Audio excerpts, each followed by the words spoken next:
Hello everyone and welcome back. So today's video I'm going to go through our experience with coronavirus so far.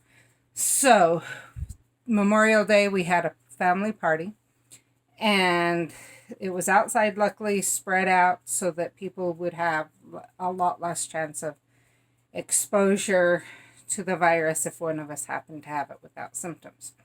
And so that was really good. We weren't around each other for more than a few minutes here and there. I then went and drove around with one of my kids to talk to him. Came home and found out my husband's blood sugar was really high for him, which usually indicates he's getting sick. And I told him that, and he told me he was extra tired, but no, I'm not getting sick. It was just what I ate, and I'm feeling like this because of my blood sugar.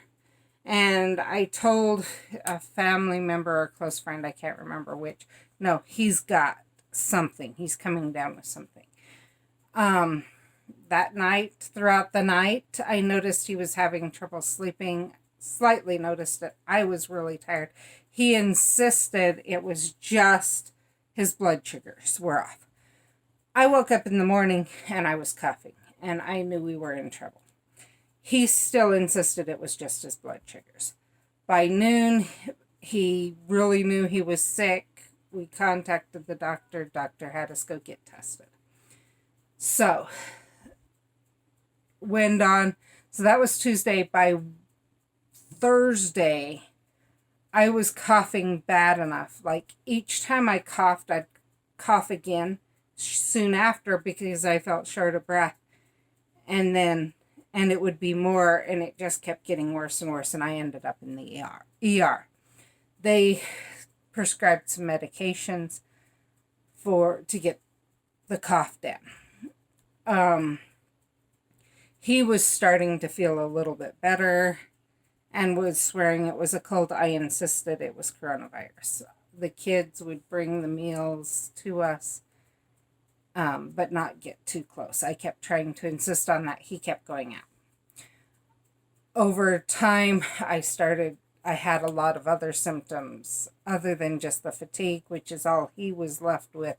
He had fatigue and congestion. But Sunday night, he found out he tested positive. Monday, when the health department contacted us, is when we found out I was positive. So then we started the quarantine. The kids didn't come within 6 feet of us. Finally, he started to listen to that, everything else, and he started to accept what he was feeling rather than try and push through it. And he actually started to rest, and he recovered pretty quickly because of that.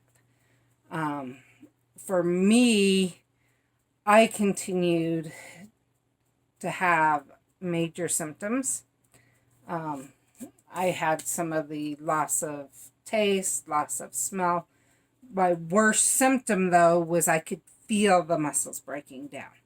I actually asked my doctor about it, and he said, there's nothing they can do. It's just like you're running a marathon. Don't worry. But we talked about the fact that I have EDS, which he knew, and that this was actually probably making things even worse. So we went through the period of time. The health department declared us recovered. He was a little bit tired than normal. My muscles were gone. By the time the muscle pain went away, which was when they declared us both recovered, I literally could tell I couldn't sit up for more than a little while at a time. I think I could get a max an hour to 2 in a day, max, before I was totally worn out and had pushed the muscles as far as I could. So we've been recovering since then. The PT, the first time I saw the PT, he felt the loss of muscle. He said there was a significant loss of muscle, and he actually documented that in his notes. So that was probably the worst part for me.